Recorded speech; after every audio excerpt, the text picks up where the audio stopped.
আমি জাহিদ হাসান, সহকারী শিক্ষক, সরকারি প্রাথমিক বিদ্যালয়।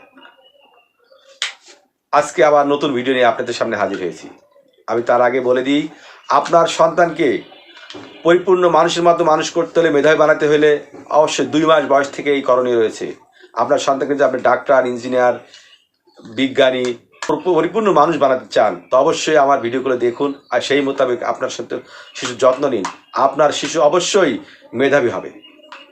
আজকে যে বিষয় নিয়ে আপনাদের সামনে উপস্থাপন হাজির হয়েছি তা হলো লেখা সংক্রান্ত বিষয়ে আজকে দ্বিতীয় পার্ট আপনাদের সামনে উপস্থাপন করতেছি।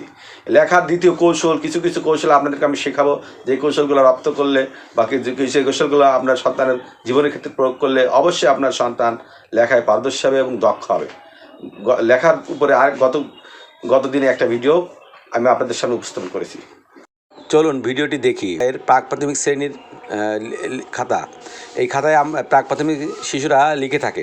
তো প্রথমেই আপনি ইচ্ছে মতো আঁকি, কিছু পাতা থাকে যেখানে সাদা পাতা, সেখানে আপনার কী করবেন, শিশুরা এখানে ইচ্ছে মতো আঁকাতে থাকবে। রুলের শেপগুলো হাতের ভিতরে সুন্দরভাবে এঁটে যায় এবং সে বারবার আঁকাতে 1 পৃষ্ঠা 2 পৃষ্ঠা আঁকিয়ে ফেলবে এইভাবে, যাতে রুলে স্মুথ হয়, হাতে তার রুলটা হাতের সাথে মানানসই হয়ে যায়। এরপরে পরবর্তীতে আরও সাদা পৃষ্ঠা দেখবেন, সেখানে ছোটো ছোটো এইভাবে ফুল আঁকাতে দেবেন। তারপরে হয়তো আরও অন্যান্য ফুল, অন্যান্য জিনিস, ঘর, সেটা সুন্দর না হোক, অসুন্দর হোক, তাও তবু তাকে আঁকাতে দেবেন। সে আঁকাতে চেষ্টা করবে। আঁকাতেই একসময় সে পরিপূর্ণরূপে আঁকাতে পারবে। ও না পারলে 2-1টা আপনি আঁকিয়ে দেখিয়ে দিন বা কোনো দৃশ্য, কোনো ছবি দেখিয়ে দিন, মোবাইলে হোক বা অন্য কোনোভাবে হোক। আপনারা এই ক্ষেত্রে ওকে রুল ধরেও আপনারা হাত ঘুরাইও করাতে পারেন। যেমন ধরেন এখানে একটা সূর্য আঁকানো হয়েছে, ফুল আঁকানো হয়েছে, ঘর আঁকানো হয়েছে, এভাবে প্রতি পাতায় পাতায় সে আঁকাবে। আঁকালে সেই ছবি, কারণ কি আঁকানোর উদ্দেশ্যই একটা, সে বর্ণগুলোকেও সে আঁকানোর মতো করে দেখবে।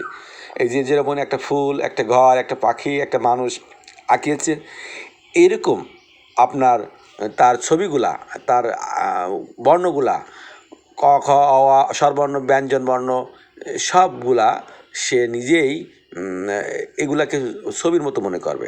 এজন্য অনেক গুরুত্বপূর্ণ এই আঁকার কাজটা। আপনারা দেখতে থাকুন এই আঁকাগুলা কীভাবে আঁকতে হবে। এখানে একটা পতাকা আঁকানো হয়েছে বা আঁকাচ্ছে, কীভাবে আঁকাচ্ছে, এটা যে খুব একটা সুন্দর হতে হবে এমন কোনো কথা নেই। আপনার শিশুকে সুন্দর ব্যবহার দিয়ে, ভালোবাসা দিয়ে, ওর সাথে খেলার ছলে আপনারা কাজগুলো করবেন। আর মনে রাখবেন, বকাঝকা দিয়ে কখনো আপনার শিশুর শিখানো হবে না। শিশু শিখবে না, বরঞ্চ ওর ভিতরে খারাপ মনোভাব, বিরূপ মনোভাব শিখবে। তার কাছে পড়াটাকে একটু কষ্টকর মনে। আপনারা এভাবে আপনার শিশুকে সহায়তা করুন। আপনি না করলে কিন্তু বুঝতে পারবে না, হয়তো রুল উল্টাপাল্টা করে ধরবে, হয়তো রুল ধরতে পারবে না, তবুও ওকে আপনি দেখিয়ে দিন। আমার এই ভিডিওগুলো দেখতে থাকুন। ওর লেখার অনেক ধাপ, আপনি একদিনে সব করবেন না। আজকে হয়তো 1 পৃষ্ঠা করলেন, পরে আরেক দিন আরেক পৃষ্ঠা করলেন, তারপর দিন আরেক পৃষ্ঠা করলেন, এভাবে আপনার কাজ করতে থাকবে। আমার আঁকাগুলা ভালো হচ্ছে না, তারপরও আমি আঁকাচ্ছি এইভাবেই, কারণ ওরা আঁকাবে খুব যে সুন্দর হবে, খুব যে রংচঙা হবে, যে আর্টিস্ট হবে তা না। এর উদ্দেশ্য আর্টিস্ট না, এর উদ্দেশ্য যে ওকে পরিপূর্ণরূপে বর্ণ বা শব্দ কীভাবে আঁকাতে হয় আর এই ছবিগুলোর সাথে সে তুলনা। ছবি আঁকার পরে আপনার সন্তানের যে নাম আছে, নামটি শেখাবেন, নামের ছবি আঁকানো শেখাবেন। যেমন ধরেন আমার নাম জাহিদ, আমি কি করলাম, প্রথমে আমার নামটা আঁকানোর পরে আমি বানান বললাম যে বর্জ্য আকারে যা হয় হিদ, জাহিদ। এভাবে ওর আঙুল দিয়ে ওকে বলাবেন, বর্জ্য আকারে যা হয় হিদ, জাহিদ। এভাবে ওর নামটা ও বানান করবে। ও বর্ণ চেনে না কী হয়েছে, তবু এটাকে সে ছবি হিসাবে দেখবে। পরে ওকে হাত ঘোরাতে দেবেন। দেখেন আমি কীভাবে মাত্রার উপরে হাত ঘোরালাম, তারপর বর্গীর জয়ের উপরে হাত ঘোরালাম, রশ্মির উপরে, হয়ের উপরে, দয়ের উপরে, আমার নামের এর উপরে হাত ঘোরালাম। হাত ঘোরানো শেষ হলে আমি আবার একটা দেখে হয়তো অনেকবার 4-5 বার 10 বার 1 সপ্তাহ ধরে আপনি হাত ঘোরাবেন। আপনার সন্তানকে অথবা আপনার শিক্ষার্থীকে দিয়ে হাত ঘোরাবেন। হাত ঘোরানোর পরে, হাত ঘোরানো শেষ হলে ওকে কীভাবে আঁকাতে হয় দেখে থেকে সেটা শেখাবেন। যেমন মাত্রা দেওয়া আগে শেখাবেন, ওকে মাত্রা দিতে বলবেন। তারপর বর্গের জ কীভাবে ছবি আছে সেভাবে আঁকাবে। তারপর আকারের ছবি আঁকাবে, রশ্মিকারের ছবি আঁকাবে। এক এক দিনে এক একটা। আজকে হচ্ছে বর্গের জ আকার শেখালেন, তারপরে রশ্মিকার, তারপরে হ, তারপর দ, এইভাবে আস্তে আস্তে শেখাবেন। লাগুক 10 দিন লাগতে পারে, 15 দিন লাগতে পারে, 1 সপ্তাহ লাগতে পারে। আস্তে আস্তে যখন এভাবে আঁকাতে আঁকাতে ওর নামের ছবি আঁকিয়ে ফেলবে, এরপর সে এভাবে মৌমাছি ফুলে যাবে, সে এইটা আঁকানো শিখবে। একটা লাইনে একটা লাইন করে আঁকাবে, কখনো এক লাইন থেকে আর এক লাইনে যাবে না। তাহলে কী হবে, তার বর্ণগুলা, হাতগুলা সোজা হবে। ঠিক লাইন যেভাবে শিখবে সে ওইভাবে লাইন লাইন করে শেপগুলা সুন্দর করার চেষ্টা করবে। মৌমাছি ফুলে কীভাবে আসছে সেইটা রং করে দেখিয়ে দিচ্ছি এখানে। এই জন্য বলা হয়, একে বলা হয় যেমন আছে তেমন আঁকি। যদি বেশি ওর বের হয়ে যায় মুছে দিতে হবে। তবে এখানে সম্পূর্ণরূপে রুল ব্যবহার করতে হবে, এখানে কোনো রং ব্যবহার করা যাবে না। যেমন এই সূর্যটা, এই শেপটা, উপর থেকে নিচে, এই ঘুড়িটা হাত ঘুরাবে, দাগগুলো হাত ঘুরাবে, সাদা জায়গায় লিখবে, এখানে মানুষগুলাতে আঁকাবে, রুলে আঁকাবে, এই পাখিটা হাত ঘুরাবে, এই দাগগুলা দিবে।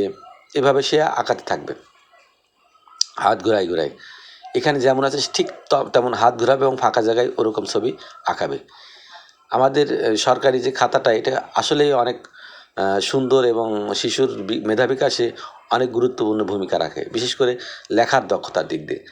এই যে শেপগুলা যদি উপর থেকে নিচে, একটা কথা মনে রাখবেন, যেখান থেকে শুরু হবে আর কোথা থেকে শেষ হবে সেইটাকে দেখিয়ে দিবেন। যেমন ল লিখতে গিয়ে গোলের থেকে শুরু হবে, আর কোথাও মাত্রা থাকলে মাত্রা দিবে, মাত্রা থেকে কোথা থেকে শুরু হবে আর কোথায় শেষ হবে এটা বলে দেবেন ওকে।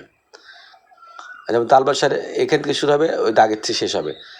এভাবে মানে শুরু আর শেষটা ওকে সুন্দর করে বুঝাই দিবেন যে এটা শুরু এবং এটা শেষ। তাহলে ও বুঝতে পারবে যে আমাকে হাত ঘোরাতে ঘোরাতে এখানে দিতে হবে। এগুলো সব হাত ঘোরানো কাজ।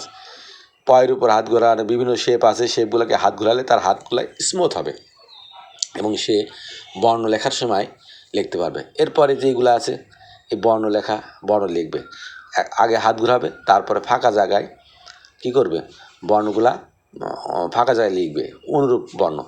এই ছবি আঁকানো এবং হাত ঘোরানোর কারণে ওর হাত এতটাই স্মুথ হয়ে যাবে, আস্তে আস্তে বর্ণ হয়তো 2-1 দিন একটু সমস্যা হবে। আগে প্রথমে অর্ধেক করে করাবেন, 1 পৃষ্ঠা অর্ধেক করে করাবেন, 2 দিনে শেষ করবেন। 2-1 পৃষ্ঠা হয়ে গেলে তার পরবর্তীতে প্রতিদিন 1 পৃষ্ঠা করে করাবেন। 1 পৃষ্ঠা বেশি নয়। যেমন কটা আজকে করালেন, কালকে খটা করালেন, তারপর গটা করালেন। এইভাবেই লিখতে লিখতে আপনার পুরা খাতাটা শেষ করে দেবেন। তখন দেখবেন যে আপনার শিশু বর্ণ এবং লেখা দুটোই দক্ষতা অর্জন করেছে। এবং সেই বর্ণ যদিও এলোমেলো থাকে, অনেক বর্ণ হয়তো ব চেনে তো ফ চেনে না, ক চেনে তো খ চেনে না, ভুলে যায়। যখনই সেই লেখার এই শেপগুলো লিখতে থাকবে, তার ভিতরে সেই ভুলে যাওয়ার প্রবণতা কমে যাবে এবং সে তখন একাই কোন বর্ণের নাম কি সে বলতে পারবে। তাই আমি আপনাদেরকে বলবো, আপনার শিশুর প্রত্যেকটা পরিচর্যার মুহূর্ত আমার সঙ্গে থাকুন, আমার ভিডিওগুলো দেখুন। অবশ্যই আপনার সন্তান মেধাবী হবে। এখানে সংখ্যা আছে, সংখ্যাগুলো আপনারা হাত ঘোরাতে পারেন। এই খাতাটা শেষ করে দিবেন, প্রথম থেকে শেষ পর্যন্ত খাতাটা সম্পূর্ণরূপে করবেন। করার পরেই আপনার শিশু লেখার ভিতরে পরিপূর্ণ দক্ষতা অর্জন করতে পারবে। দর্শকরা দেখেছেন, আমার সাথে থাকুন। আজকের মতো এখানে রাখলাম। আল্লাহ হাফেজ।